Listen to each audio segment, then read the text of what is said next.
Greetings again. First, I'd like to thank everyone for their overwhelming support on my first tutorial video. Seeing how much it blew up is a good indicator that I should probably do another one.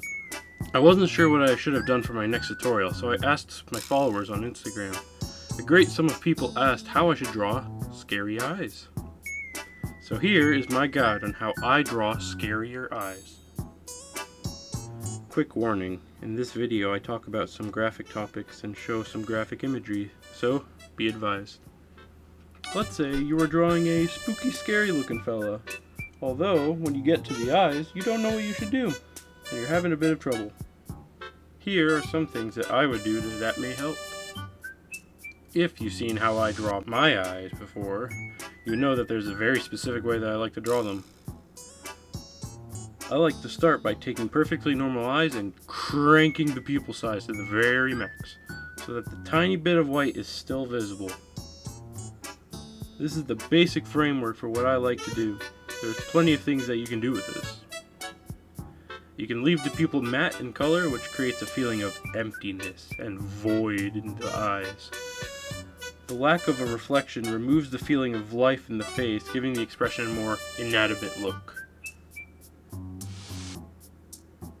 Another thing that you can do is add one or two simple small white dots on the pupil or whites of the eye. This adds a whole load of realism for some reason, I don't know why. Depending on where the light is, it puts so much more life into the work, it makes it look alive. As simple as it is, it works really well to fit the uncanny valley. Although, if you add a few more spots in specific areas, you get a more gross and sickly effect. By doing it, it creates a surface that has many bumps and grooves. And by doing it around the outside of the pupil, the whites of the eye look swollen and irritated. Lastly, you can add a reflective shine. You know how cats or other animals have glowing eyes when you're in the dark and you point like a flashlight in their direction and you just see those two spots? Doing this in your drawing creates a primal response of being stalked by a predator. Adding a little bit of color like green or yellow is slightly blending in the middle. It gets that natural feeling that you're looking for. To make it more intense, fill the pupil instead and add plenty of white and blend that in. Great, now you know what to do with the eyeballs. Now let's learn what you should do with the eyelids. Balls.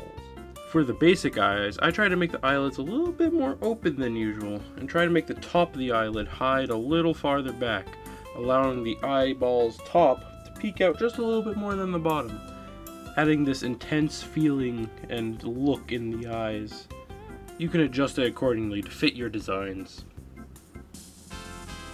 The next one to do with the eyelids is the dark eye sockets. Removing the eyelids themselves and just drawing the eyes in the pits of the socket brings a lot more attention to them. The contrast between the dark versus the light makes the eyes pop and draws the viewer to look at them first. The added attention causes the viewer to subconsciously think that they are being watched. The last variation is a classic of mine. The meaty, wrinkly folds. By doing this, it removes a portion of the humanity in the eyes. Humans recognize eye shapes and sizes and so on, so if you just add a gross, meaty texture to it, it removes the human ability to recognize the face. So if your drawing does this, it throws all of that instinct out the window and creates a uncomfortable response in a way. And by doing so, the viewer subconsciously realizes, people shouldn't look like this. Now, the last thing you need to think of for your eyes is where they will be looking. This just depends on what kind of expression you want your character to have. Here's a few things that you could use. The classic 500-yard stare, view slightly askewed, looking down a little bit, looking dead at the camera, and if you really want to, say, now that we have all the components, let's see what happens when we mash them all together and try to put them into a drawing.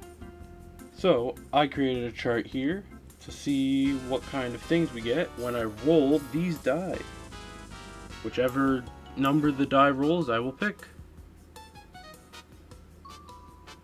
So we rolled these numbers, so I'll be picking these characteristics. Starting off, I try to think of what kind of character this creature would be if it had all these characteristics combined together. So if I had like matte eyes with the dark shadow, it would be something like empty, hidden in the dark, like a ghost or a ghoul. In this situation, with the meaty eyelids and the slightly skewed look, the first thing that came to mind was the face paint and makeup of a clown. So, I just started throwing that all together. What kind of face paint he would want, what kind of facial expression. He's a little meaty around the eyes, so maybe he's infected and has like some sort of disease. So he's a little crazy. So.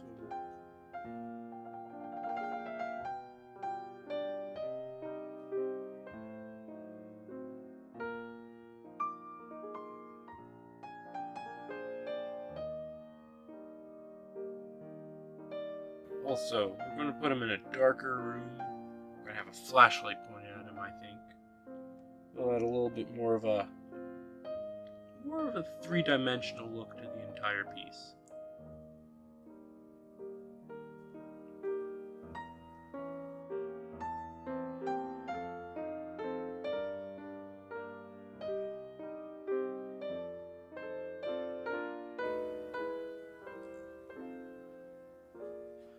Adding a few more colors and layers here.